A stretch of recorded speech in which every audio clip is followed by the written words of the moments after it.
I'm willing to bet that some of you have received or know someone who's received one of those scam emails, right? Maybe it was a Nigerian prince who wanted to share his inheritance with you, or maybe it was some shady guy who wanted you to invest in his gold business.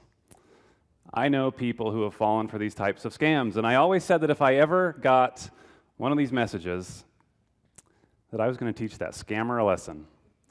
Well, one day, while I was on Facebook, my wish came true.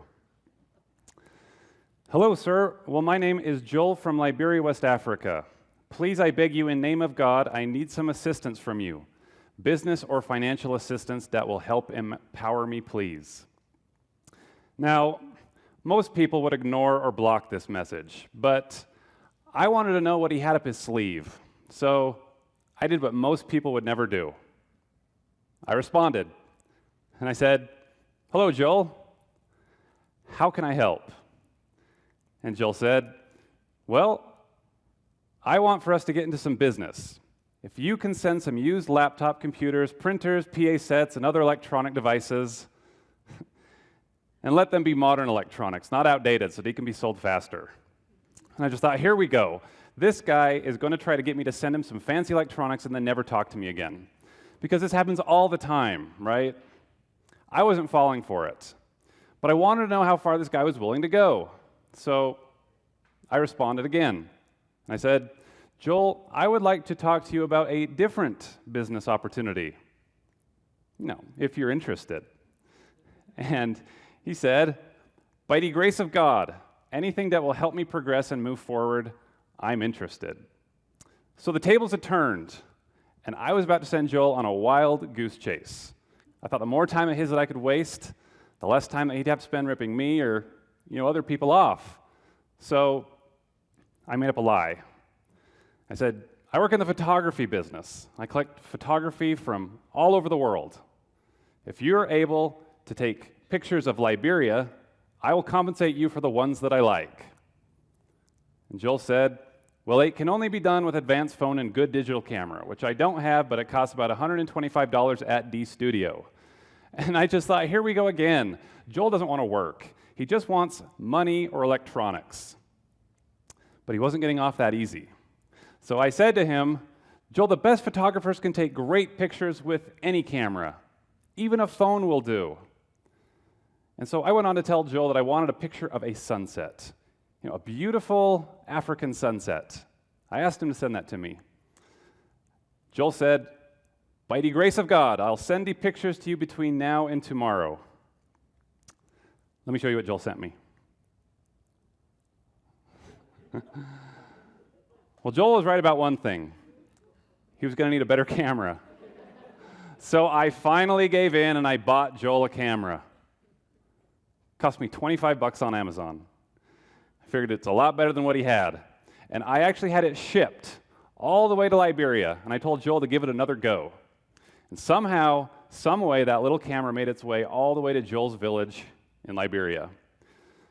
And I told Joel that I wanted to see what life was like in his country. I wanted to experience his country through his eyes. I wanted to see the culture, the scenery, everything. Well, a couple of days later, I got an email from Joel. Let me show you some of the pictures. Here's another one. At this point, I learned something. The camera was not the problem. It was the guy operating it. But Joel was getting really excited at this point. He was saying things like, "I'm ready to commit and devote myself to this business." And I was like, "Joel, we got to work on your photography." And so over the course of a summer, I was teaching Joel about the basics of photography. I would send him examples of professional work. I was teaching him about lighting and composition and the rule of thirds, everything that a good photographer should know. And would you believe that his picture started to look better? And better? And better. I mean, some of these pictures are just stunning. But at this point, I realized something. I had gotten myself into a bit of a predicament because Joel had done what I asked, and if I didn't pay up, if I didn't compensate him for what I told him to do, then I was going to be the scammer that I accused him of being. So I thought, okay, how am I going to get out of this? How am I going to fix this? How am I going to make sure that I'm not out more money than I already am? But then it hit me. What if I could sell Joel's pictures? I could take his very best pictures and I could put them into a book, and then maybe, just maybe, I could convince some people to buy it. And so that's what I did. I put together a little booklet. I just had to think of a really great name for the title. By the Grace of God, a photographic journey through Liberia. And I thought I'd be lucky if I could get a few friends and family members to buy the book. I mean, I just needed enough to pay for the printing and compensate Joel, and I could be done with this whole thing. So I went on to YouTube and I started to tell Joel's story. And there's no way that I could have guessed what was going to happen next. We were selling hundreds of copies of Joel's book. People from all over the world were supporting Joel and buying his book. And initially, we had made $1,000. And our agreement was that we would split the profits 50-50. So $500 for me, $500 for Joel. But then I started to read about Liberia, and I learned that the average person in that country lives off of $500 a year. Think about that. That's less than $2 a day.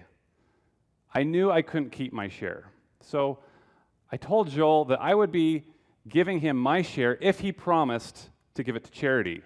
I asked him to find some people in Liberia who were in the most need of help and give it to them. Joel responded that he would, but this was going to be a big leap of faith for me, because could I trust an impoverished hustler like Joel to do the right thing? I was about to send him a fortune, probably the most money that he would ever hold in his life.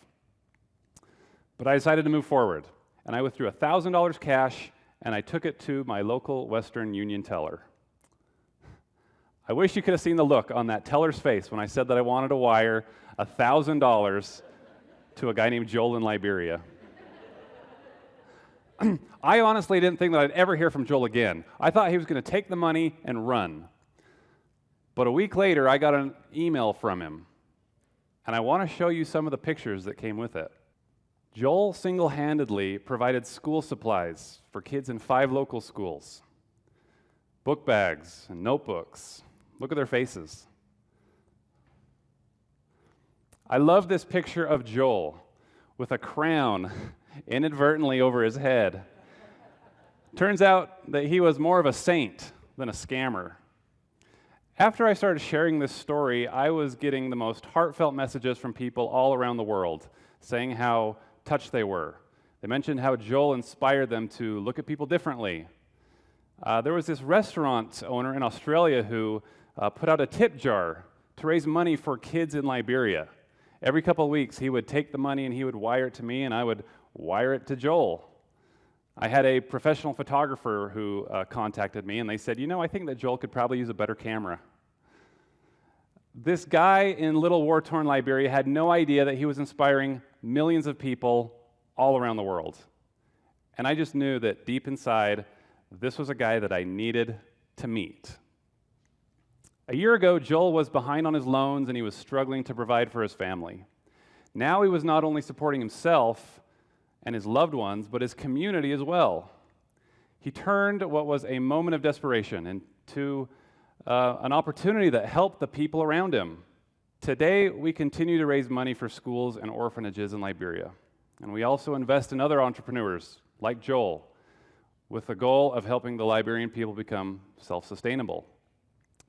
This month, we're installing water filtration units in 29 different villages across Liberia. These will provide access to clean water for thousands and help children learn the proper way to filter water. Joel tells me that the opportunity to be charitable might just be the best thing to come from all this. And me and Joel wanted to make sure that the people knew exactly what made this all possible. I started this journey convinced that I was dealing with an internet scammer. And in my attempt to teach Joel a lesson, he taught me one instead. When you give someone a chance, sometimes they might surprise you. When you look for the good in people, you'll learn that they're not so different from you. I think that this story shows how prayer works. What Joel really wanted and what he earnestly prayed for was money. And instead what he got was a cheap camera. But with that camera, he was able to inspire hope in millions of people and change his family's life. Sometimes I think that instead of giving you what you want, God will give you a cheap camera, and he'll expect you to figure out the rest.